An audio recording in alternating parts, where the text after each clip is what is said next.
Allahumma arhamna bil Qur'an. Bismillahirrahmanirrahim. Assalamualaikum warahmatullahi wabarakatuh. Alhamdulillahirabbil alamin, nahmaduhu wa nasta'inuhu wa nastaghfiruh wa na'udzu billahi min syururi anfusina wa min sayyiati a'malina, may yahdihillahu fala mudhillalah wa ma yudlilhu fala hadiyalah. Alhamdulillahilladzi arsala rasulahu bil huda wa dinil haqq liyudhhirahu 'ala dini kullih wa kafa billahi syahida. Asyhadu an la ilaha illallah wa asyhadu anna Muhammadan abduhu wa rasuluhu la nabiyya wa la rasula ba'dah. Allahumma shalli ala Muhammad wa ala alihi wa ashabihi ajma'in, amma ba'd. Ini hari kedua daurah pranikah yang memang seyogyanya mengharapkan kepada kita semua untuk bisa mempersiapkan diri dengan bekal maksimal menuju kepada satu amalan yang sangat disunnahkan oleh Rasulullah SAW, yaitu menyempurnakan separuh din kita. Maka kemudian Islam dalam posisi ini selalu dalam posisi mempermudah jalan menuju pernikahan dan mempererat atau menutup rapat-rapat jalan menuju perzinahan. Karena esensi seksualitas sebenarnya itu bukan satu-satunya alasan kenapa kemudian seseorang menikah. Baru kemarin saya ngisi di sini, kemudian saya duduk di bilik situ, ada seorang akhwat WhatsApp saya, kemudian dia bilang, "Ustadz, saya sudah menolak ikhwan itu."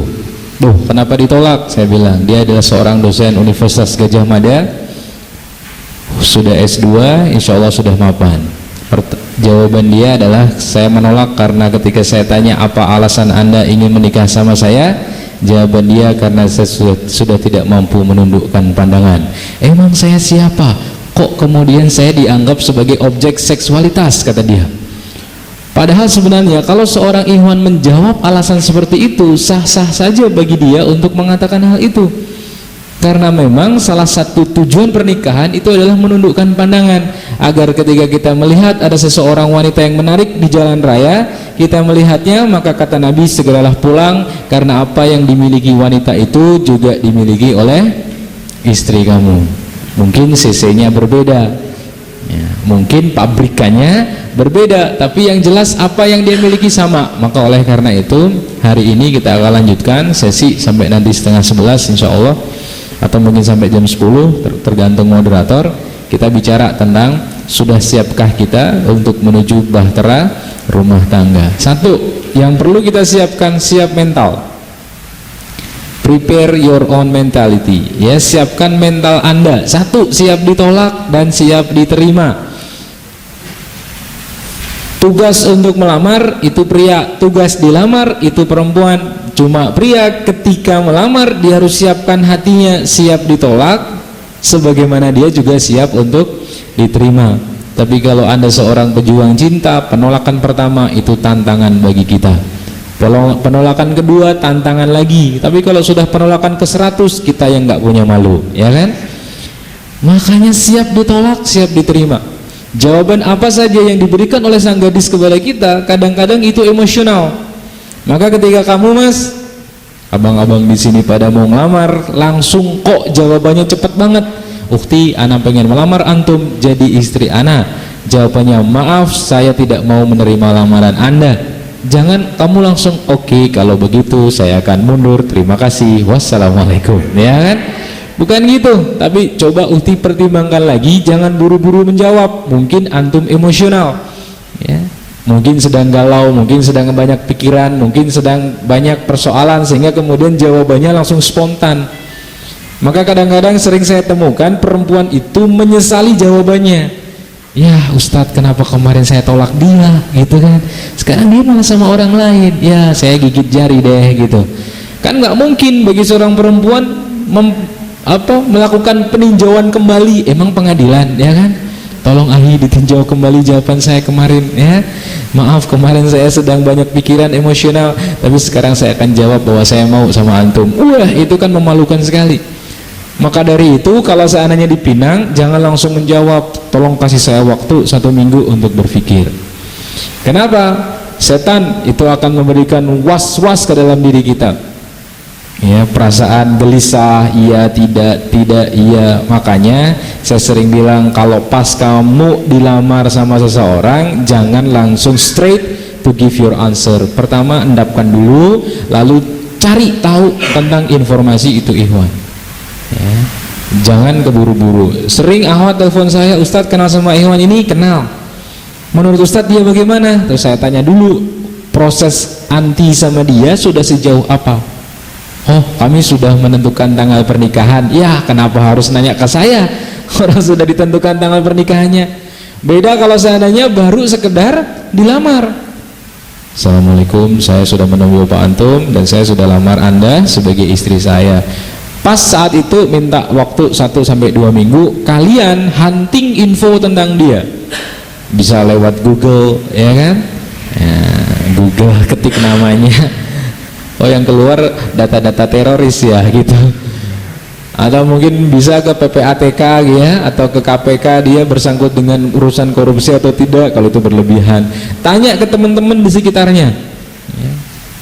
Assalamualaikum Ahi, mohon maaf saya mau nanya tentang Fulan. Menurut antum Fulan tuh kayak apa? Oh gini Mbak, kalau menurut saya ya, ini objektif saja sih. Sebaiknya kamu tanya sama orang yang objektif, jangan sama orang yang subjektif.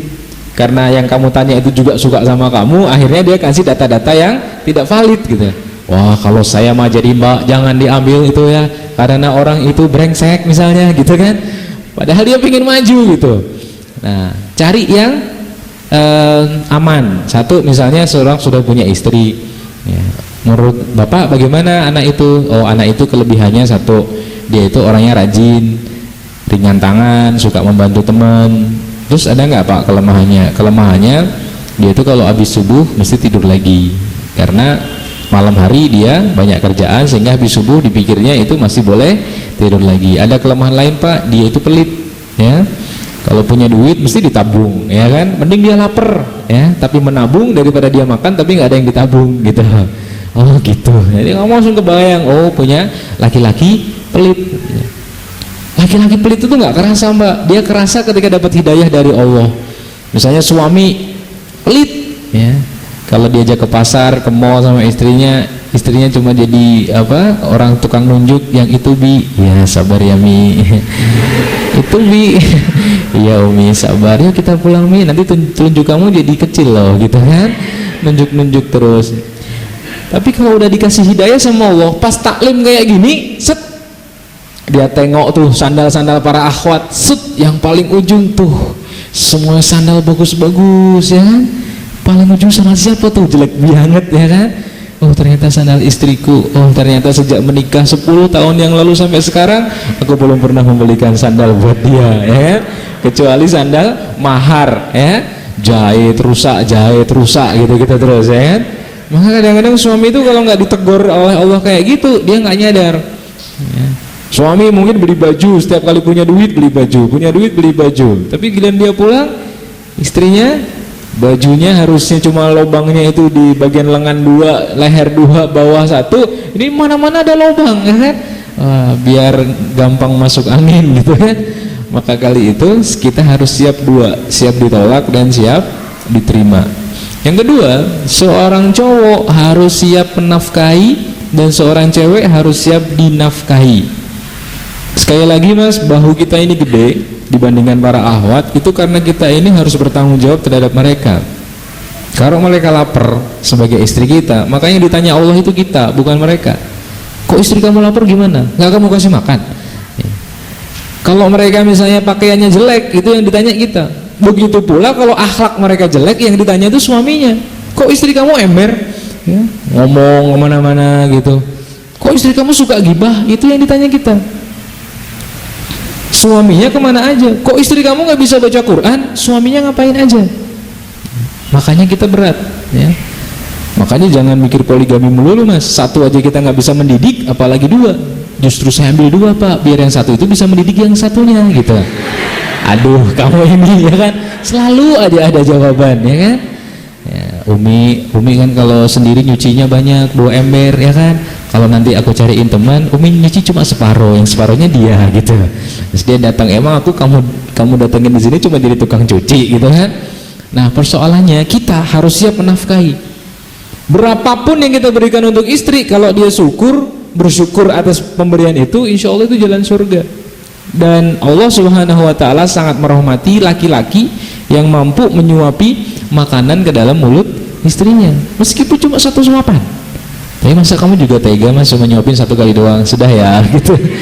Ya cuma 1 toh. Allah suka yang ganjil, makanya 1 itu ganjil, ya kan ya, Masya Allah pelit banget nih orang gitu kan. Nah maka kadang mas, ini pengalaman saya, suami itu kecepatan makannya itu cepet banget, wah habis mas, iya cepet ya.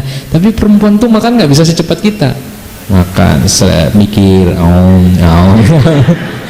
mikir ini masaknya gimana ya gitu. Jadi kadang-kadang kita udah habis gitu, lama banget sih Mi gitu. Makanya dari itu kita siap menafkahi, dan perempuan siap dinafkahi.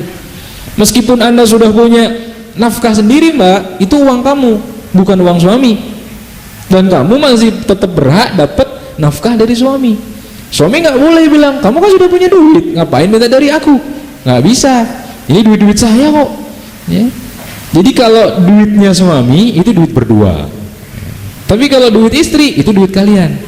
Nah suami nggak boleh minta, apalagi hutang ya. Dek ya, kemarin kalung emasnya yang buat mahar itu masih ada, masih. Kalau saya pinjam buat modal gimana? Ya ini dihitung hutang loh ya sama saya, 1 kalung emas nilainya 3 juta ya, tak catat ini ya. Itu dihitung hutang, karena apa? Itu hak perempuan kok untuk mengelolanya ya. Orang sudah dikasih masa diambil lagi ya. Kalau dia sudah punya pekerjaan misalnya guru, bidan atau apa tadi yang disebutin, udah itu per bulan itu duit kamu Mbak. Adapun ketika kamu kepingin membantu suami kamu untuk meringankan beban ekonomi, nggak ada masalah. Nah era sekarang berubah, era modern berubah. Orang mau nikah aja sudah bikin perjanjian, hartaku hartaku, hartamu harta kita. Jadi nanti ketika bercerai maka kemudian ini harus dipisah begini gitu. Saking orang materialistis. Nah, kalau kita sekarang sudah deh ya, nggak usah cari materi, kita mulai dari nol aja, start from zero. Kemudian kita berusaha bareng berdua, apapun yang terjadi kita hadapi bersama-sama, itu keren ya. Tapi kalau seandainya hubungan suami istri ini hubungan transaksional ya, maka akhirnya ini tidak menarik untuk sebagai sebuah hubungan suami istri ya. Ini anak SPP yang bayar siapa? Umi dong, Umi kan punya duit ya. Kemudian nanti kalau makan ini jatahnya Abi yang bayar, oke. Kalau besok jatahnya Umi ya, iya ya. Kalau pengamen ini jatahnya siapa? Lah, maaf mas, nggak ada yang jatah buat kamu gitu kan.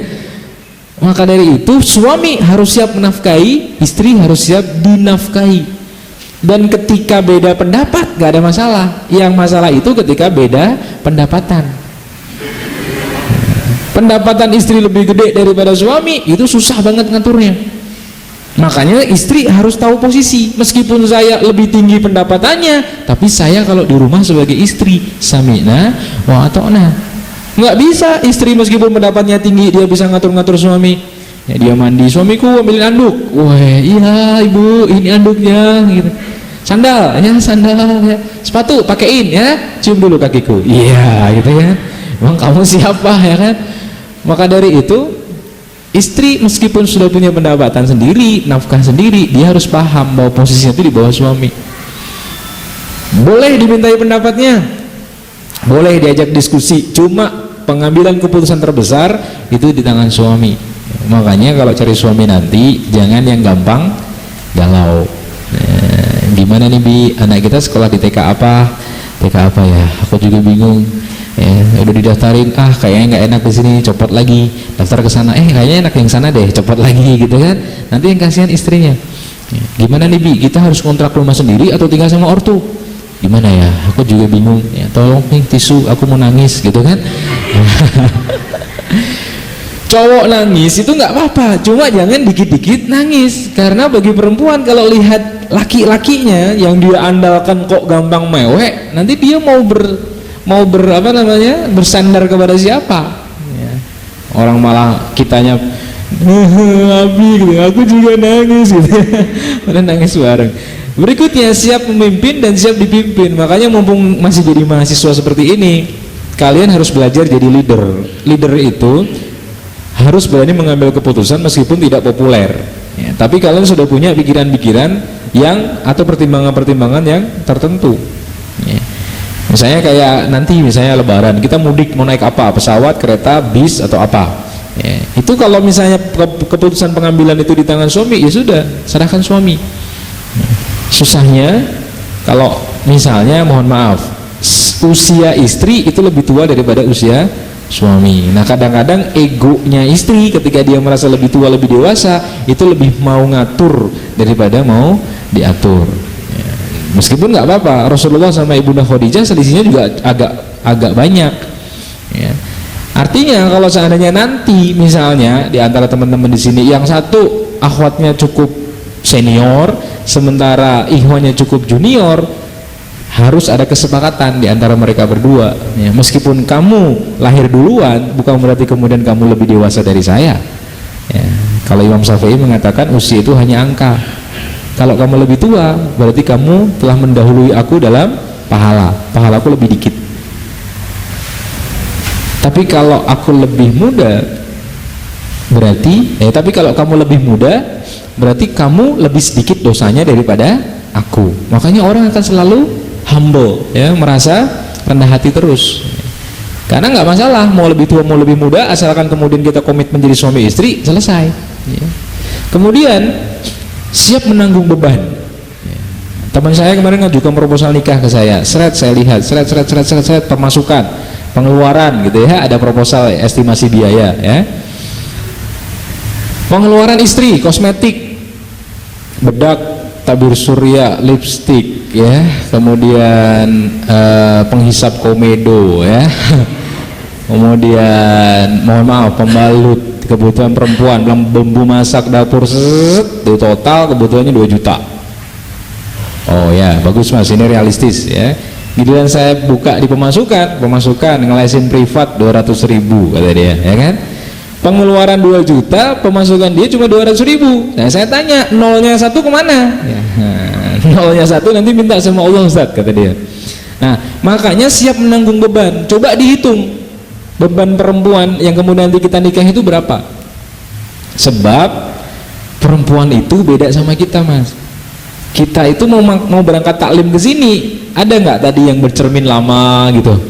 Ada yang cowok jenggotnya disisir gitu, ada ya, dikasih apa Gatsby suit gitu kan. Nah, kemudian pakai bedak, pakai lipstick, pakai parfum segala macam, nggak ada.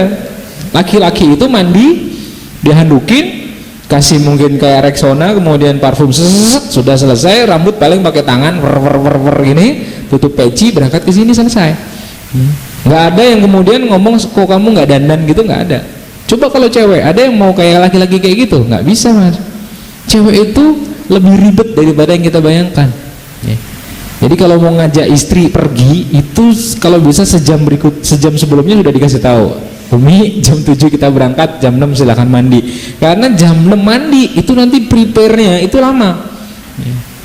Ada yang kalau catok rambut ya kan, ini belum selesai nih, masa cuma sini doang, sini enggak gitu kan. Nah, terus pakai bedaknya, terus nanti dia nyari pakaian yang match, itu juga penting. Kalau kita nggak ada masalah, kaos kaki hitam, celana hitam, baju mungkin kotak-kotak kayak saya nggak ada persoalan. Tapi kalau perempuan nggak bisa. Kalau misalnya bawahnya merah ya, kaos kaki merah, roknya harus merah, nanti blus atasannya paling nggak kalau nggak merah tua atau merah muda, kerudungnya juga menyesuaikan. Nah, kalau kamu tabrak-tabrakin warnanya, ambil aja lah, yang penting yang udah tersetrika. Ya nggak bisa, kamu nanti ngajak ondel-ondel apa gitu. Dan busana perempuan itu lebih ribet daripada busana kita. Coba kalau lihat model gitu ya, baju-baju cowok itu paling kalau baju cowok ya kerahnya kerah koko, sudah selesai. Meskipun nanti bisa diperdebatkan kerah koko ini dari siapa, dari Cina atau dari Arab. Kemudian paling ya baju panjang ya, kalau mungkin ada baju pendek, kalau motif bordir ya cuma sekedar seperti itu. Tapi coba lihat ya, tipe busana cewek itu macam-macam bentuknya. Ada yang kancingnya di depan, ada yang di samping, ada yang di belakang, ada yang di atas ya, nggak mungkin ya kan. Gitu tuh, itu kan kantong mayat ya kan ya. Bukan baju lagi gitu. Makanya kalau fashion designer lihat perempuan itu idenya bisa banyak, tapi lihat laki-laki ya cuma gitu doang. Kalau nggak kemeja, celana, sudah.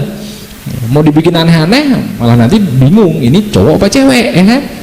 Nah, kayak gitu-gitu harus dipahami. Dan wanita itu makhluk belanja, bukan seperti cowok. Wanita itu kalau di pasar betah, kalau kita nggak betah, ya, karena kita yang dimintai uang, sementara dia yang membelanjakan uang, ya kan? Makanya wanita itu aman kalau ngajak kita ke pasar, karena nggak pernah kekurangan, ya kan? Ya, cuma kita yang paling tidak suka kalau ke pasar karena nunggunya kelamaan. Meski dia udah bawa catatan, tapi nanti yang di keranjang itu banyak yang tidak tercatat, ya. Ini anggota baru mohon maaf, ya kan? Karena ada diskon. Nah, kita harus siap menanggung beban seperti itu. Jadi legowo lah, pahami itu bahwa perempuan itu makhluk seperti itu. Jangan kamu ini boros banget, enggak boros, karena mereka lebih tahu keluarga kita, rumah tangga kita tuh butuh apa, mereka lebih tahu. Kalau disuruh beli alat-alat dapur, dia bisa beli macam-macam, wajan, teflon, kemudian beli yang untuk telanan, beli pisau segala macam. Kita mungkin hanya, oh banyak banget sih, bukan banyak banget, memang itu yang mereka butuhkan, karena kita nggak pernah pergi ke dapur. Kita kan pengennya cuma jadinya doang, nasi goreng, seafood, pakai sosis, pakai bakso, ya kan? Tapi yang bisa bikin itu kan mereka. Makanya perempuan nanti ke depan harus ada mekanisme atau pelatihan masak, ya, sangat tidak menarik kalau yang masak juga suaminya, ya kan? Istriku, aku masakkan buat kamu. Ih, makasih, suamiku ganteng deh, gitu ya. Nanti yang gemuk kamunya, bukan suaminya, gitu. Nah, siap menjadi suami berarti siap menjadi ayah. Nah, beberapa temen itu berpikir bahwa kalau saya nikah, saya nunda dulu deh kelahiran anak saya. Karena apa? Saya pengen kuliah dulu, saya pengen studi dulu, saya pengen karir dulu. Hati-hati, doa seperti ini nanti kalau diamini malaikat, kita bisa nggak hamil selama-lamanya. Naudzubillah min dzalik. Makanya syukuri kalau kamu subur, Mbak. Ya, baru misalnya hubungan sekali, pas masa subur langsung jadi, alhamdulillah Bi, aku positif. Apa? Positif, langsung kebayang susu 150.000, ya kan? Masya Allah, popo, ya Allah, padahal gajiku belum naik, gitu. Udah jangan mikir gitu. Rezeki itu anak itu, dia akan bawa rezeki sendiri, ya. Udah nanti Umi akan kerja insya Allah buat bantu Abi, nggak ada masalah, yang penting komunikasi lancar. Perempuan hamil masih kamu suruh mikir, wah dia bisa stres, ya. Janinnya juga bisa stres, bikin mereka nyaman. Dimanja, ya kan? Wah, perempuan suka dimanja. Aduh, kaki kesakit, mana yang sakit? Iya, ini pindah ke kepala, ya. Kuping juga nih, halah, opo, ya kan? Ya nggak apa-apa, memang saatnya itu seperti itu. Nah, kadang-kadang kamu nggak siap, ya, melihat perubahan terhadap istri kita. Ini ngapain sih manja banget? Biasanya juga nggak gitu-gitu amat. Suruh beliin mangga muda jam 1 malam. Iya Umi, nyarinya gimana? Pokoknya nggak mau tahu, harus ada mangganya. Iya, download di Google mangga ini ya, gambar mangga. Gambarnya dulu ya, besok pagi buahnya beneran, ya. Saya itu istri hamil itu mintanya burung dara, ya, burung dara digoreng, mana ada burung dara, ya. Nyari burung dara, yang jual tahu kalau ini buat istri hamil, dinaikkan harganya. Berapa Pak? 50.000 Mas. Hah? 50.000 ini burung dara balap ya, gitu ya. Jadi memang ya itu perubahan perempuan. Perempuan itu dia ingat banget sama hal-hal details, sementara laki-laki nggak begitu ingat sama details. Coba nanti kalau udah nikah 5 tahun, tanya, Mas, dulu ingat nggak ketika pertama kali kita ta'aruf di mana? Di mana ya? Ya gitu. Kamu ingat nggak makanan yang disuguhin sama Ustadz waktu kita ta'aruf? Apa ya? Perasaan cuma air putih. Ya gitu kan. Tapi perempuan ingat sekali, ya, detail, ingat banget. Ya. Laki-laki nggak ingat orang anaknya, ini anak kamu ya? Kayaknya anakku ya. Namamu siapa gitu? Anaknya kemarin Ustadz yang di pondok pesantren anaknya 11, ya kan? Ada lewat ini anak Ustadz ini, iya. Ya, kamu yang keberapa gitu? Udah lupa dia. Karena apa? Banyak sekali urusannya, ya, beda sama perempuan. Makanya kita harus siap menjadi suami sekaligus siap menjadi ayah. Ya. Harus dewasa Mas. ya. Nanti perubahan kamu jadi seorang suami itu drastis banget ya. Kalau misalnya kamu single sekarang, masih single, kamu mau nginep di Al-Falah seminggu juga nggak ada yang nyari, paling ibu kamu SMS kamu di mana gitu doang. Tapi kalau kamu nanti sudah menikah, kamu taklim sampai jam 12 aja di SMS sama istri kamu, pulangnya kapan bang, nanti kalau udah selesainya kapan, iya nanti kalau udah ustadznya turun ya selesai, tanya dong ustadz turun kapan ya. Terus kayak gitu ya. Jadi ribet banget nih, wah ini apa nih, perempuan itu suka bahasa verbal, kata-kata, SMS, tapi dia nggak begitu suka telepon. Tapi kalau laki-laki kalau perlu telepon aja, jangan SMS. Makanya perempuan kan sukanya SMS ya. Bang saya sudah beli sayur, sudah beli ayam, sudah beli daging, juga sudah beli bakso, sosis ya macam, abang pengen dimasakin apa, panjang kan SMS-nya ya. Soalnya nanti kalau malam nanti kita bisa makan malam enak kan berdua gitu kan, kemudian kamu abang bisa kenyang, terus aku juga seneng gitu kan. Nah pertanyaannya abang pengen dimasakin apa, nah, dia lagi sibuk ya, dia jawab terserah gitu aja ya, titik gitu ya. Singkat banget ya, karena memang beda, kita ini diciptakan beda. Maka dari itu siap jadi suami, siap jadi ayah. Nanti kalau jadi ayah itu subhanallah ya, kalau jadi ayah itu kamu misalnya bisa menunggui persalinan istri kamu, bisa melihat perjuangan dia luar biasa, itu sesuatu banget yang cetar membahana ya kan. Susah banget tuh. Saya itu punya pengalaman menunggui istri. Yang orang nggak punya pengalaman melahirkan kan, jadi perut mules itu, mules, ayo naik beca, sampai ke sana belum apa-apa, ya kan? Balik lagi gitu. Mules, iya, berangkat lagi gitu. Mas belum apa-apa gitu, sampai 4 kali bondar mandir ke rumah sakit gitu. Udah nggak usah pulang, di sini aja kata susternya. Ya masuk jam 7 pagi, kelahiran jam 11 malam. Ya. Keluar air gitu. Terus bidan sini bidan, keluar airnya. Itu ngompol pak, ya Allah. Saya pikir ketuban atau apa gitu, ngompol ya gitu, iya gitu. Stres mungkin ya gitu. Orang di dalam kamar operasi sendirian gitu kan. Ketika kemudian, ini sudah saatnya pak, ya sudah buka berapa gitu. Oke, kita tungguin gitu. Kita bisikin di telinganya, sabar gimana sakit ini gitu kan. Nah kalau misalnya kita lihat seret keluar tuh bayi, kita itu udah kayak I'm the real father in this world gitu kan. Sayalah ayah pertama di dunia ini. Padahal yang lain juga biasa mas ya. Kamu yang lebay ya kan, foto cepret gitu, ini anakku cepret gitu kan. Nah mirip enggak, komentari enggak gitu kan. Jadi itu memang yang luar biasa di situ. Kamu harus sabar, misalnya ngajak dia ketika hamil itu jalan-jalan pagi-pagi gitu, sabar, nggak ada masalah. Cepet tuh jalan-jalan, lama banget, ini gede banget mas perutnya mas ya kan. Jadi seperti itu, sumuk banget ini, orang perutnya gede kan ya. Kalau mereka sih 19-10 hari bisa lahir, kita ya kapan lahirnya perutnya ini ya kan. Perut cowok ini gede-gede ya kan, nggak lahir selamanya ya kan.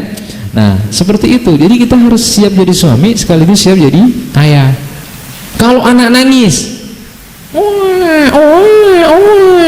yang bangun pertama siapa? Ayahnya. Anakku ya, kebapaan kan dia, woi anakku, tapi otaknya langsung jalan, dia bangunin istrinya. Dek, anaknya tuh bangun ya, dia tidur lagi ya kan, itu curang ya.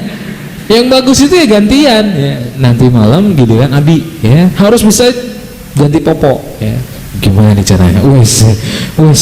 Meletot gitu kan. Harus bisa gendong anak juga ya. Kalau cowok gendong anak itu memang awalnya kaku, kayak bawa senapan itu. Wah. Habis sunat ya pak, iya gitu. Tapi harus luwes, lama-lama luwes ya. Karena kalau memang anak itu yang dia tahu sejak lahir awalnya adalah ibunya, dada ibunya, bukan dada bapaknya kan. Nah, tapi bapaknya harus membiasakan diri juga. Nyuapin harus bisa ya. Ayo makan nggak? Duduk sini, ayo makan. Nggak ada bayi yang suruh duduk makan, nggak ada ya. Gendong ya, jalan-jalan. Itu apa deh? Ya, dapat satu suapan. Itu apa tuh? Ya gitu. Kalau kitanya panik, gendong, hati kita nggak enak, anak juga bisa ngerasa kok. Ya, wah nangis terus. Ya. Makanya kalau nangis terus itu kan beberapa kasus yang nggak sabar, itu kan suaminya yang marah-marah kan, itu lu anaknya nangis terus tuh, cepet diurus lah, ya saya banyak tugas ini, kuping saya ini gak kuat, ya kan? Makanya kemudian banyak kriminalitas terjadi kan, anak dilempar dari jendela, wah yes selesailah gitu ya. Nah, kamu selesai ya, dia yang kemudian menjadi amanah kita. Makanya tugas kita nanti kalau sudah jadi ayah, kalau dulu belum punya anak, yang dipikirkan tuh anak mertua, dia ngapain ya di rumah, dia udah makan sudah, dia udah mandi sudah. Ketika punya anak, yang dipikirin anak kita, dek gimana kabar si dede ya, jadi sudah nggak nanya kabar ibunya lagi ya, tapi nanya kabar anaknya. Siap menjadi istri, siap menjadi ibu.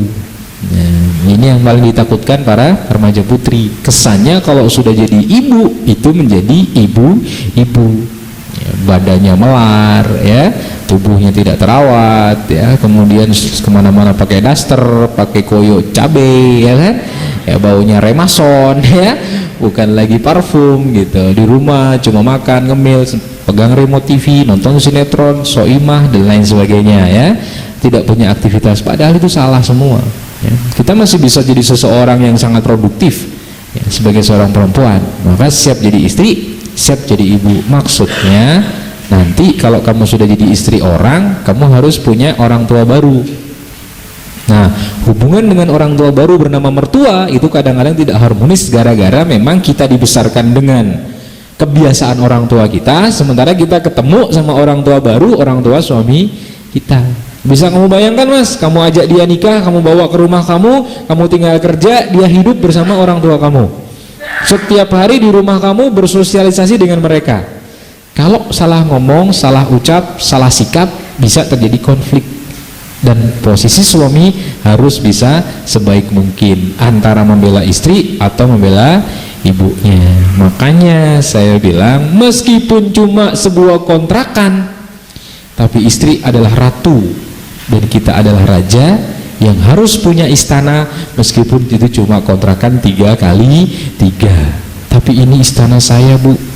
Daripada istri kita nikahi dia jadi ratu tapi nggak punya istana, istananya nebeng ke rumah mertua, dia nggak bisa ngapa-ngapain. Mau bangun agak telat dikit, istri kamu itu gimana sih, udah jam 7 belum bangun juga, kita bangun ya. Mau makan, nanti deh nyucinya nanti dikit, kita nggak enak sama mertua. Apalagi nanti sudah punya anak ya. Kita pengen membesarkan dengan gaya kita mendidik mereka, tapi karena kita bareng sama mertua, kita nggak bisa leluasa menjadi madrasatul ula bagi anak kita. Nah, pernikahan itu mas menenteramkan. Ibaratnya kamu sekarang mbak, mas, hati kamu tuh seperti daun yang jatuh dari pohon, kadang bolak-balik gitu. Tapi ketika menikah itu kamu udah tek gitu, daunnya itu udah nempel. Set. Makanya kalau ngarap skripsi gitu, kalau belum nikah itu ya dia sedang ngapain ya. Ini kalau misalnya ada dia pasti selesai skripsi saya. Giliran sudah nikah, tolong dong skripsinya. Siap, kamu tidur aja ya. Siap, saya obrak-abrik ya. Dan di antara tanda-tanda kekuasaannya, dia menciptakan untukmu istri-istri dari jenismu sendiri, dari manusia ya. Tidak boleh nikah dengan selain manusia. Nikah dengan jin bisa nggak Ustaz ya? Dengan hewan gitu. Di Bali itu ada pernikahan dengan sapi ya. Gara-gara sapinya itu bulan Ramadan jalan-jalan di pantai, ada seorang anak KBG duduk di pantai tertarik gitu. Putih ya, nggak pakai baju, kakinya 4 ya kan, langsung diperkosa ya. Sapi diperkosa udah teriak-teriak emoh gitu ya, udah emoh loh padahal ya, nekat aja ya. Akhirnya ketahuan sama tokoh adat, mereka dinikahkan. Saya nikahi sapi dengan mahar seperangkat jerami tunai ya. Kemudian adat Bali mengatakan kalau terjadi tindakan tidak senonoh terhadap sapi, maka sapi itu harus dibuang ke laut. Jadi dia sukses menjadi seorang duda dari seekor sapi ya. Itu kalau sudah berlebihan. Nah, supaya kamu cenderung dan merasa tentram kepadanya, makanya ada, kalau misalnya kamu baca di sebuah artikel kesehatan, namanya pelukan atau hug, itu bisa menenteramkan hormon-hormon di antara dua orang yang melakukannya. Dan ini hanya sah dilakukan ketika kita menjadi seorang suami istri. Nah, kemudian dan dijadikannya di antara kamu rasa kasih dan sayang. Bedanya apa? Kasih sama sayang. Kalau kasih itu berarti kita cuma mengasihani, dan sayang itu lebih daripada itu. Ada hubungan pernikahan itu karena rasa kasihan. Misalnya ada seorang perempuan yang kemarin pernah saya cerita, saya siaran di radio, baik mendengar, masih bersama saya Buran Sori nanti pukul 15.30. Kemudian silahkan bagi anda yang ingin nelpon di 0271 sekian. Kemudian ada penelpon, assalamualaikum Pak, saya seorang laki-laki, sekarang saya sedang sakit mah kronis, saya nggak bisa kemana-mana, cuma bisa di tempat tidur saja. Tapi Pak, usia saya 25 tahun dan saya sangat ingin sebelum saya mati saya bisa menikah. Kalau Bapak punya solusi, mudah-mudahan ada solusi buat saya. Terima kasih Mas sudah bergabung dengan kami. Assalamualaikum. Waalaikumsalam. Klek, ditutup. Baiklah pendengar, usai sudah perjumpaan kita di sesi kali ini, dan kita akan ketemu lagi di sesi yang akan datang. Saya tutup acara radionya. Setelah itu ada penelpon perempuan. Pak, saya tadi dengerin Bapak siaran dan saya dengar ada seorang laki-laki yang sakit mah kronis, pengen punya istri. Saya ini tidak cacat, saya lulusan perawat, dan saya iba terhadap laki-laki tadi. Saya mau jadi istrinya, padahal tidak lihat kondisinya seperti apa. Tapi saya nggak bisa bantu karena laki-laki tadi tidak meninggalkan nomor telepon. Masa saya keluar-keluar di radio bagi masnya tadi yang pengen punya istri, ya? Ini ada seorang wanita pengen menjadi istri Anda, gitu kan? Nggak mungkin. Ya, akhirnya nggak ketemu dia. Terus ada lagi ibu-ibu tukang terapis macam-macam ya. Baru kemarin telepon saya, Pak, ini mungkin sesuatu yang salah ya, tapi suami saya itu cemburu sama saya karena saya suka nerapi orang. Yang saya terapi itu seorang laki-laki yang lumpuh, kakinya mengecil, tubuhnya lumpuh, cuma di atas tempat tidur ya, tapi setiap kali saya nerapi dia, keluarganya itu lihat ya, dan kamar dibuka semua lihat. Suami saya cemburu karena saya nerapi dia berkali-kali. Terus suami saya bilang, kalau Umi mau nikah aja sama dia ya, kita selesai ya. Maka kemudian gara-gara omongan dia itu, ummahat itu jadi jatuh cinta sama pasiennya ya. Saya rela hidup sama Anda kalau Anda mau menikahi saya. Kemudian orang itu bilang, lah saya kalau menikahi kamu, saya nafkah pakai apa? Orang saya cuma tidur aja di ranjang, tubuh saya lumpuh, gak bisa melakukan tugas sebagai suami. Gak ada masalah, karena saya kasih dan sayang sama Anda. Maka kemudian tolong Pak, saya diaminkan doanya. Saya diam aja, terus dia doa, ya Allah, kalau seandainya pasien saya itu jodoh saya, maka kemudian jodohkanlah saya ya Allah. Padahal dia masih jadi istri orang. Kok Bapak diam aja? Ya saya diam. Kalau saya aminkan, saya dosa. Orang kamu masih jadi istri orang. Kecuali kalau ibu sudah putus dari suami ibu sekarang, baru ibu boleh doa seperti itu ya. Kan nggak boleh istri orang doa kok minta dinikahkan sama suami orang, ya kan? Nah, jadi rasa iba itu hati-hati, itu bisa menjadi sebuah kekuatan untuk menikahi. Lihat akhwat di pojokan pegang perut belum makan, ya kan?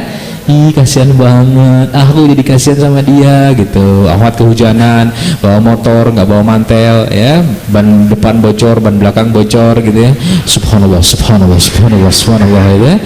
Kita lihat, wah kasihan sekali orang itu ya. Atau mungkin dari tawaduknya dia, atau mungkin dari perempuan yang lihat kamu Mas, ya, kok di masjid terus, ya, sarungnya kok dipakai warna itu terus, ya, pecinya dulu putih, lama-lama kok coklat, ya kan? Ya, kita iba lihat dia anak yatim piatu segala macam, lama-lama jadi suka.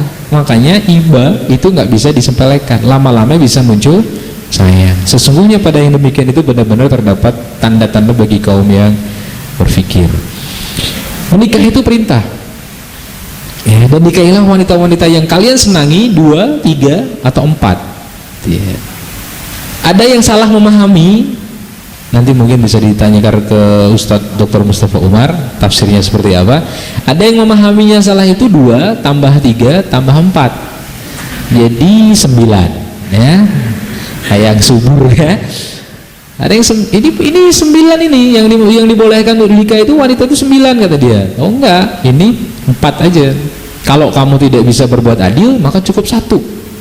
Dan sahabat Nabi ya, sahabat-sahabat Nabi itu jarang yang monogami, hampir sebagian besar poligami ya. Tapi itu kembali kepada kemampuan dan kemauan kita, ya. Orang kita gaji satu, atau bukan gaji ya, menafkahi seorang istri satu saja susah, apalagi kemudian mau nambah 2, 3 atau 4, ya.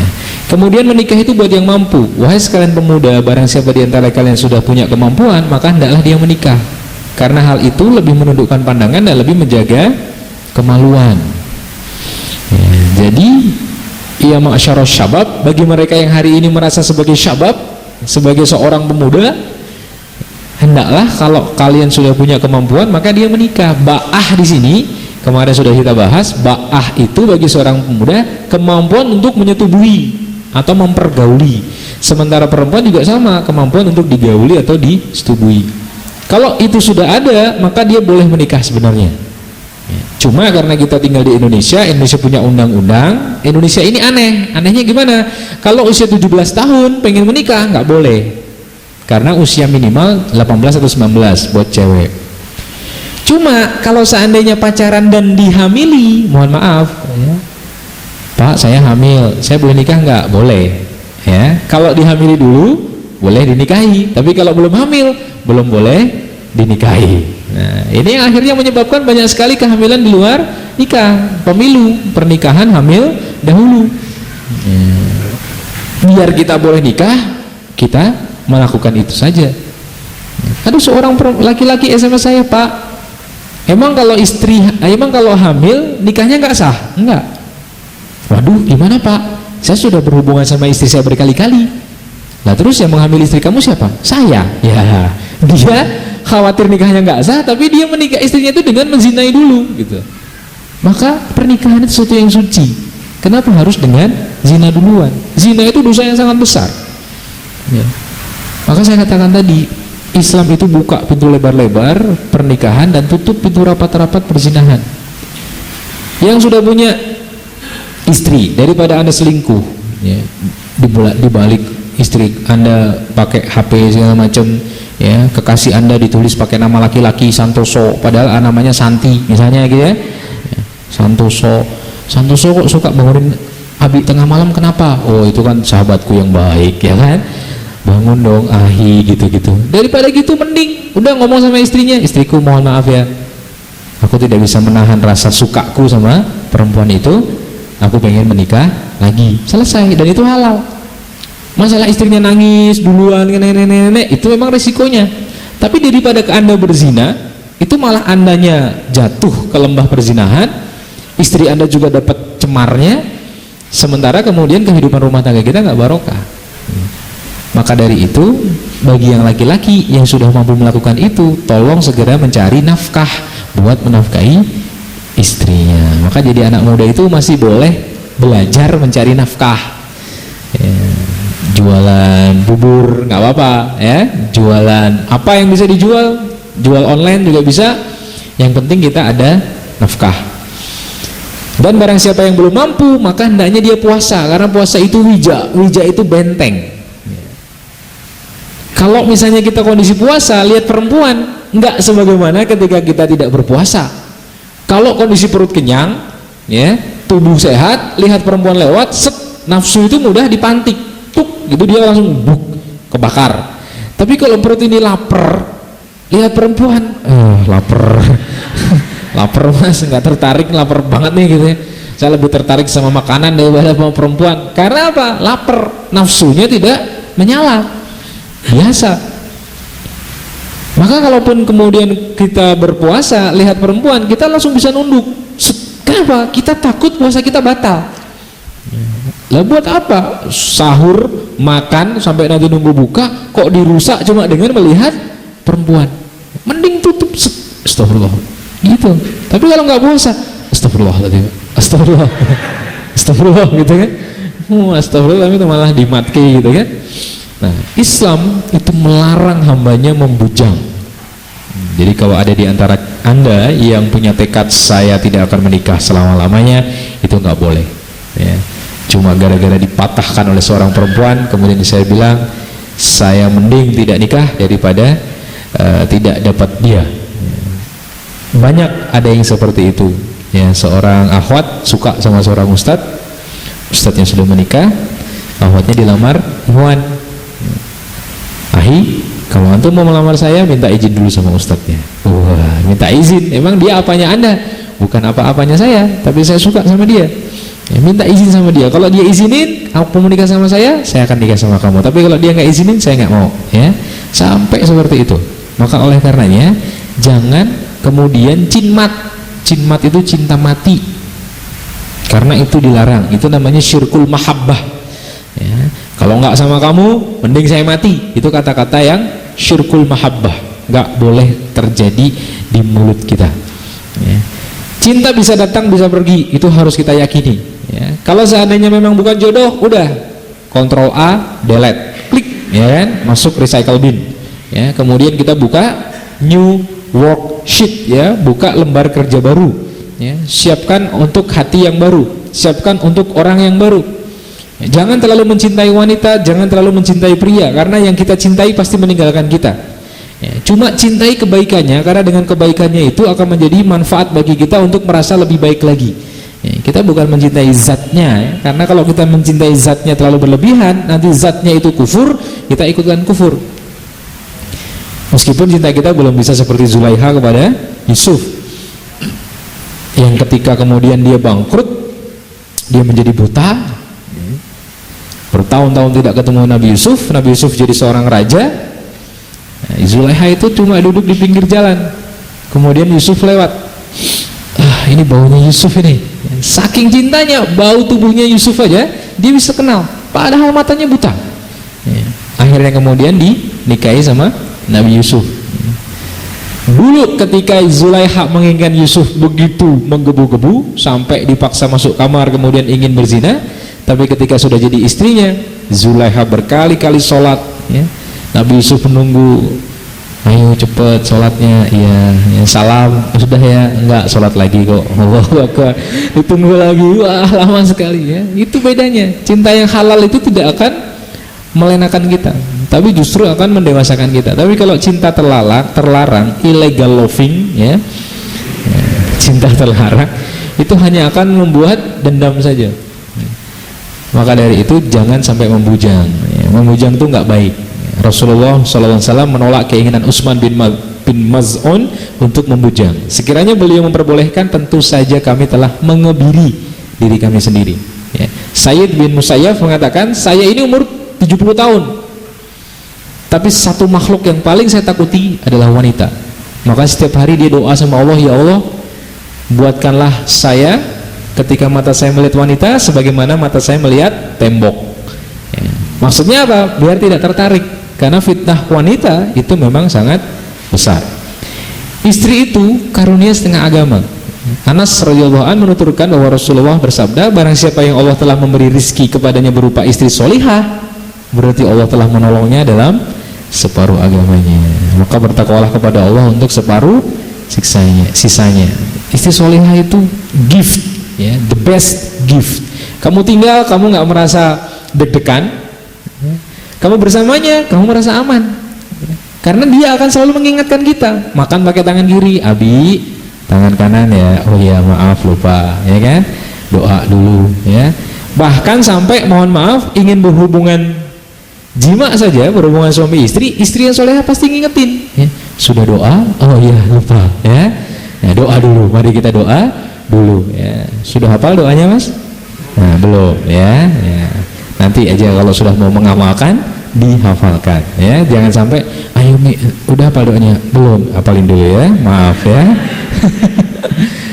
Nggak, soalnya apa? Kalau kita nggak pakai doa, nanti dalam hubungan suami istri itu setan masuk di dalamnya. Kalau jadi anaknya ada kontribusinya. Naudzubillahi min dzalik. Jadi susah diatur, ya. Berani sama orang tua. Makanya dalam Islam itu seks, it's not only sex. Seks bukan hanya sekedar seks. Ya. Kalau Barat kan melihat seks itu hanya sekedar sebagai sebuah needs, kebutuhan, kan? Enggak. Tapi seks dalam Islam itu sesuatu yang mulia, pahalanya besar. Ya. Berhubungannya istri dengan suami itu sama sebagaimana membunuh 10 orang kafir. Ya. Jadi kalau ngajak istri jangan, Mi, ayo bunuh 10 orang kafir, ya. Jangan, ya. Kemudian itu bisa menggugurkan dosa-dosa di antara keduanya. Ibaratnya air galon tuh, air tandon air ya, kalau seandainya tandon air itu dialirkan di 10 keran dibuka semua, ser 10, air yang keluar volumenya besar atau kecil? Kecil. Tapi kalau tandon yang gede, kerannya cuma dibuka satu, besar banget atau kecil banget? Besar banget. Sama, kalau cowok punya istri, tundukin pandangan setiap kali lewat ada akhwat, ada perempuan, ada SPG, gitu ya, pulang cuma istrinya doang yang sebagai pelampiasan dia, maka nafsunya besar banget atau kecil banget? Besar banget harusnya. Tapi kalau seandainya kita sebagai laki-laki di sana lihat, wih keren, televisi, wih di mall, wih sampai rumah lihat istrinya, wih nggak menarik, wih gitu. Karena istri tidak dandan di rumah, istri berdandannya ketika pergi. Ini yang salah. Harusnya di rumah itu dia dandan. Ya, justru sekarang kan kebalikan, kalau di luar dandan, kalau di dalam rumah dandanan dibersihkan. Sehingga di tempat tidur kita lihat istri-istri yang pucat pasi, wow pucat, nggak ada lipstik gitu kan. Tapi kalau keluar justru dia sangat cantik. Nah, sekali lagi separuh agama. Baihaqi dalam riwayatnya menyebutkan, apabila seorang hamba telah menikah berarti dia telah menyempurnakan separuh agamanya, maka hendaknya dia bertakwa pada Allah di separuh sisanya.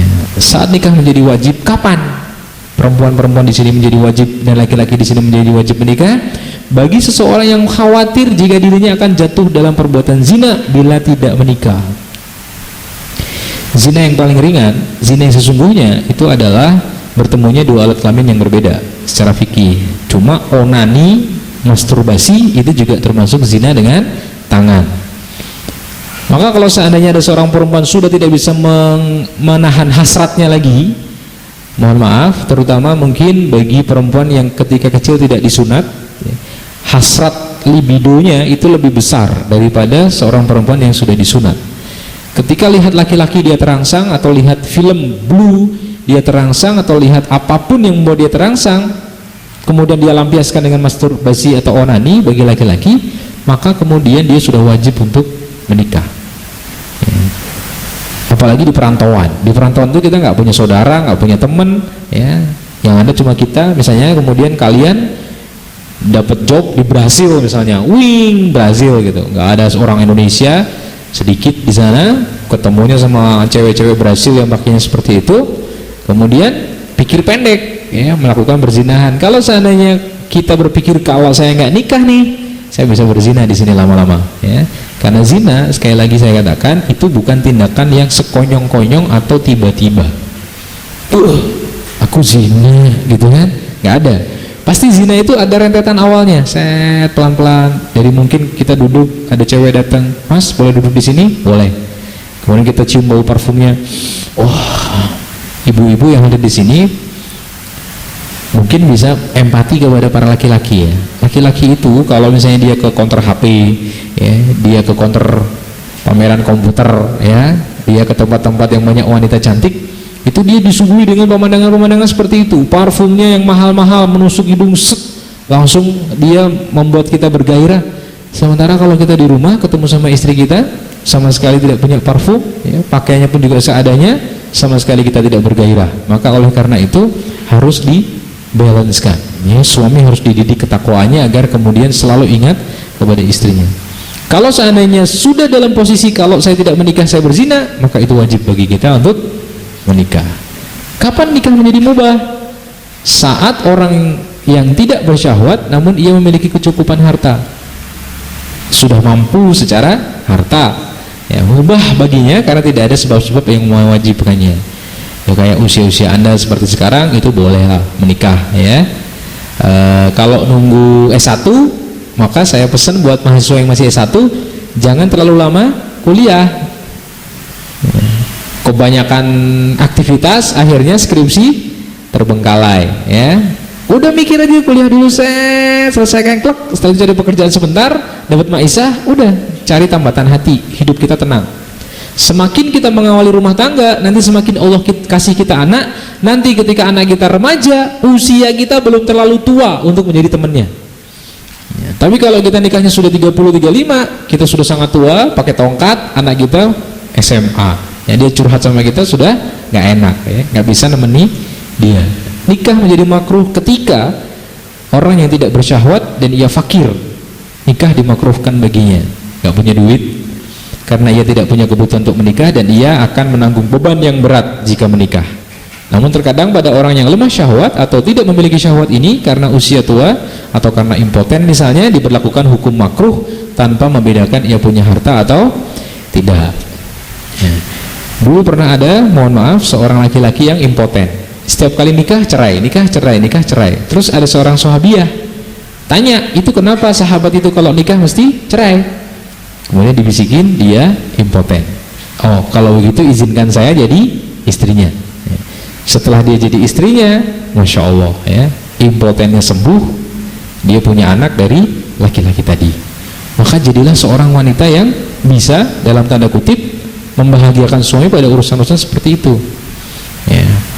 Makanya kalau kemarin kita bilang ada perempuan itu yang ketika mengajak jima suaminya itu dia pakai pakaian khusus di tempat yang khusus. Pokoknya kalau saya pakai pakaian ini bi, ya berarti saya kepingin. Ya. Kalau saya duduk di situ di pojokan berarti saya kepingin. Itu kode buat suaminya. Ya. Kita sudah pakai pakaian gitu, ya, tipis, anginnya gede gitu, nggak segera nggak segera tahu-tahu ya kan? Harus dikasih tahu bi gitu ya. Nah, memalukan.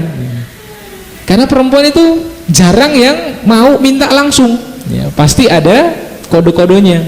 Tapi kalau laki-laki nggak pakai kode-kodoan, ya. Laki-laki kalau udah kepingin, udah di atas ini akalnya mati, klek gitu ya. Dia harus dipenuhi. Kalau enggak, dia bisa marah-marah, pintu bisa ganti karena dibanting berkali-kali, ya kan? Maka kalau istilahnya itu laki-laki itu gimana ya bahasanya, selalu bisa tapi tidak selalu mau.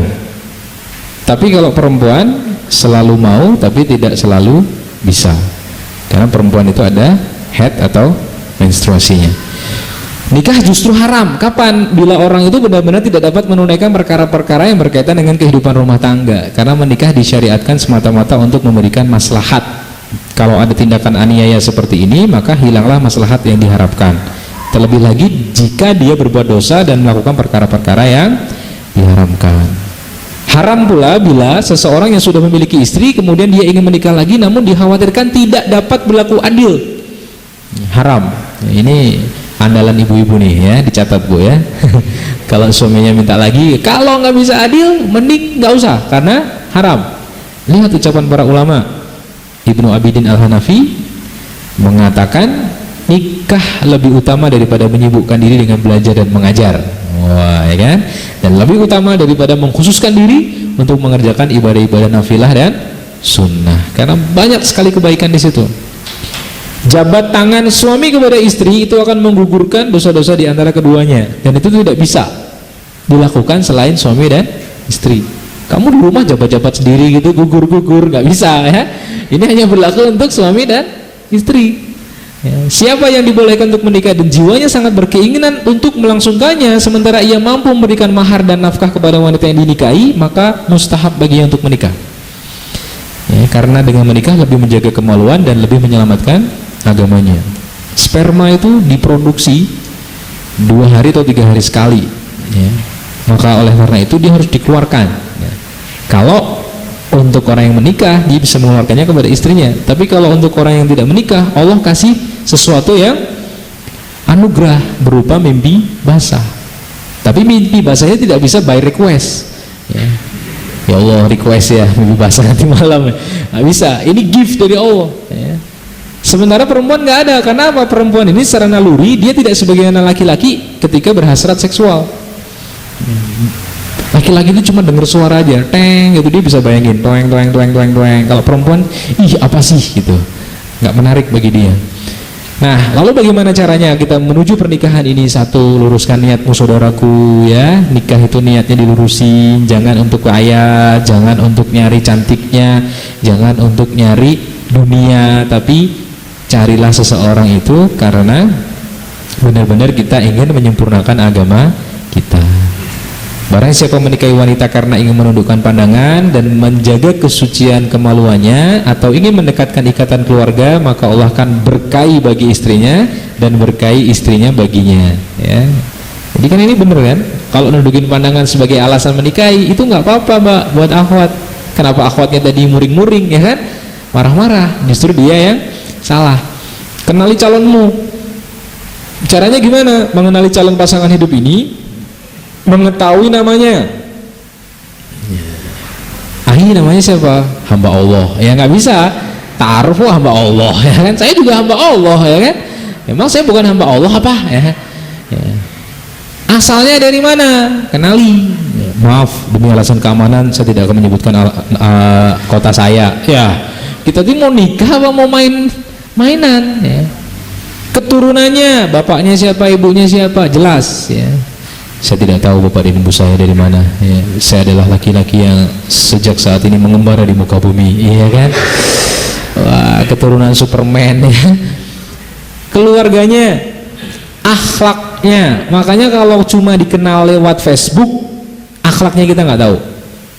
Kita nggak tahu seorang laki-laki yang akhlaknya di Facebook kalau cuma dari status-statusnya doang, apalagi cuma foto profilnya doang, itu sama sekali tidak menjamin. Ya, dia ngambil foto warga Saudi yang diusir gara-gara ketampanannya itu, cakep banget nih orang, ya kan? Ya, kamu aja assalamualaikum warahmatullahi ini ta'aruf lewat Facebook, ya, sama-sama warga al-Facebookiyah, ya, jamaah al-Facebookiyah. Lihat agamanya, sholatnya 5 waktu gimana, di masjid atau tidak, ya, saum Senin Kemisnya gimana, infaknya gimana, sedekahnya gimana, ya. Informasi lain yang dibutuhkan, punya penyakit apa, karena semua orang itu berhak memilih, Mbak. Maaf, Ahi punya penyakit jantung? Tidak. Bapaknya ada yang penyakit jantung? Ada. Oh, berarti dia kemungkinan bisa kena jantung. Di keluarga ada yang, mohon maaf, punya penyakit gila? Tidak ada. Oh ya sudah. Sebab kemarin ada ikhwan nikah sama akhwatnya tuh nggak cerita kalau punya adik gila. Ya, setelah nikah tahu, loh kamu punya adik gila ya? Iya. Kok kemarin nggak ngomong? Ya saya takut kamu nggak mau. Ya udah, akhirnya sekarang saya nggak mau, ya batal nikahnya. Jadi sudah nikah langsung cerai. Ya, kita nggak mau kayak gitu. Jadi mending kita belak-belakan di awal aja. Nah ini yang sangat riskan tentang pacaran nih, pacaran. Kadang-kadang kalau laki-laki solih dia itu pengen banget memastikan calon istrinya itu belum pernah pacaran. Karena kalau kita dengar pacaran sekarang, pacaran itu asosiasi kita pegang tangan, pegang tubuh, mencium, kemudian melakukan hal-hal yang lain. Maka gambaran cowok-cowok yang solih misalnya dia tapi akhwat ini pernah pacaran, dia langsung mundur kan, karena bayangannya seperti itu. Meskipun tapi dia udah tobat kok. Nah kalau dia bilang dia udah tobat, sebenarnya akhwat itu diposisikan atau dihukumi di amalan terakhirnya. Jadi kalau sudah tobat ya sudah, dia berarti sudah tobat. Jangan diungkit-ungkit ya dulu-dulu. Makanya kadang kalau ada akhwat yang sudah taubat, misalnya, Ustadz saya sudah pernah berzina, saya harus bagaimana nanti ketika ta'aruf, apakah saya harus jujur saya sudah berzina atau saya diam aja? Saya sering jawab ada dua pendapat. Satu, kamu sembunyikan karena itu aib. Yang kedua, kamu jujur daripada nanti suami kamu dapat info dari orang lain. Nah, silahkan Anda ambil pendapat yang mana. Kalau tidak ditanya, nggak usah diceritakan. Tapi kalau ditanya, silahkan dijawab dengan jujur dan bersiaplah untuk risiko yang berikutnya. Karena apa? Dosa zina itu memang dibayar, ada yang dibayar kontan di dunia, ada yang nanti dibayar di akhirat. Maka salah satu pembayaran kontannya itu adalah susahnya kita mencari orang solih yang bisa kita nikahi sebagai suami kita. Makanya benar-benar Mbak, tolong dijaga mas-masnya juga, jangan sampai masuk ke lubang itu, ke lubang perzinahan. Ya. Bahkan para sahabat diminta lihat calonmu hingga kemudian muncul rasa untuk ingin menikahinya. Sampai-sampai ada seorang sahabat yang naik tembok untuk melihat calonnya, pagar gitu. Loh kamu kenapa sahabat kok penean ya? Sahabat kok naik dinding ya? Apa kamu nggak pernah dengar Rasulullah mengatakan lihatlah dari calon istrimu sesuatu yang menarik untuk kamu nikahi. Nah di sini memang para ulama berbeda pendapat. Ada yang mengatakan cukup wajah dan telapak tangan. Jadi Mbak tolong ikhwannya pengen lihat kamu datang set, wajahnya kelihatan, telapak tangan kelihatan, tolong jarinya set, oh gendut ya kan. ya. Tapi ada yang lebih dari itu, bisa dibuka jilbab cuma pakai kelihatan kuping sama kelihatan rambut, itu juga diperbolehkan oleh mazhab Hanafi, cuma di Indonesia jarang dipakai. Baik. Kemudian pembicaraan telepon antara laki-laki dengan wanita yang dipinang bagaimana? Tidak apa-apa seorang laki-laki bicara lewat telepon dengan wanita yang telah dipinangnya bila memang pinangannya telah diterima dan pembicaraan yang dilakukan dalam rangka mencari pemahaman sebatas kebutuhan yang ada.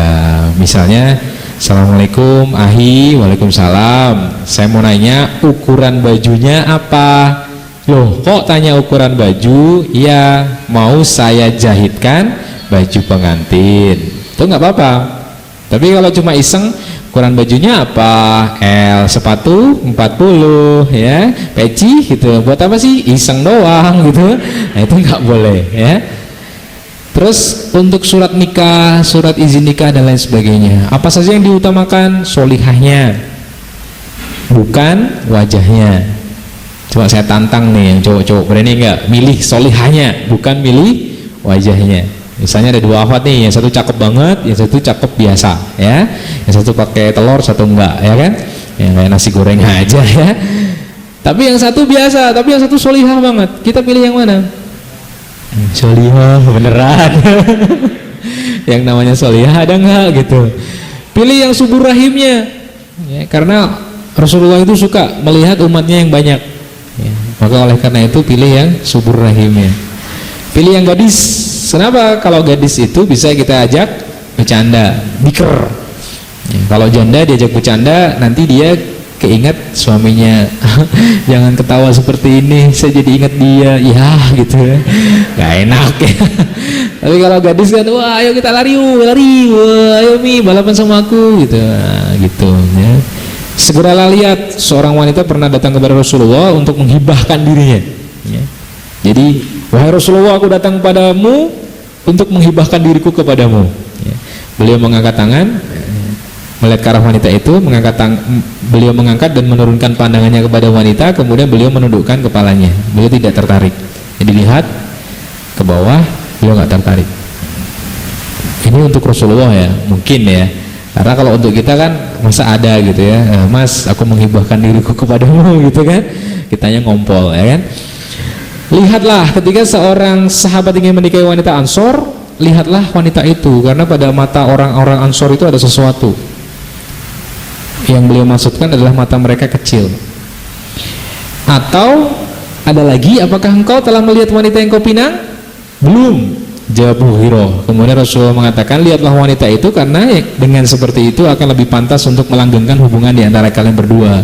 Bahkan seorang laki-laki bisa mengutus adik perempuannya untuk ketemu calon kamu. Kamu kenalan ya sama mbaknya itu, dia mau proses nikah sama saya. Tugas saya apa Mas? Kenalan aja, nanti kamu lapor ke aku bagaimana dia ya. Kenali bau mulut sama bau tubuhnya ya. Coba Mbak buka, pingsan saya Mas. Meski si gadis tidak sadar dilihat ya, boleh melihat. Aku meminang seorang wanita, maka aku sembunyi untuk mengintainya hingga aku dapat melihatnya di sebuah pohon kurma ya, diintai.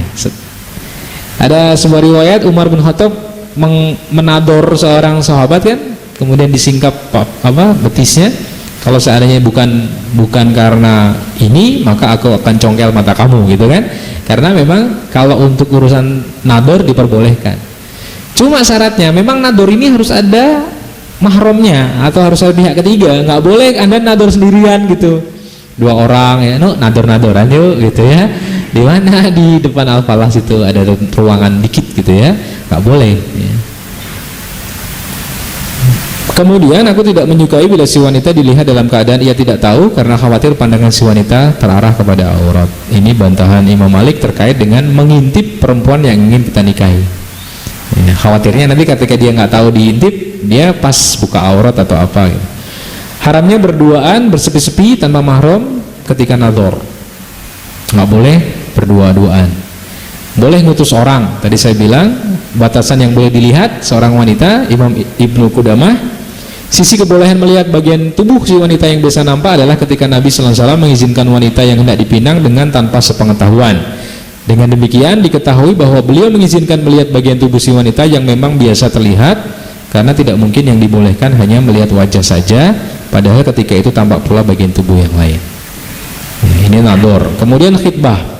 Seorang laki-laki yang telah berketetapan hati menikahi seorang wanita, hendaknya meminang wanita itu kepada walinya, bukan kepada anaknya. Boleh kepada anaknya, tapi yang paling sah kepada bapaknya. Assalamualaikum Pak, nama saya Fulan, saya dari Pekanbaru, saya kenal dengan anak Bapak waktu saya kuliah, dan saya ingin dia menjadi istri saya. Kalau diperbolehkan, alhamdulillah.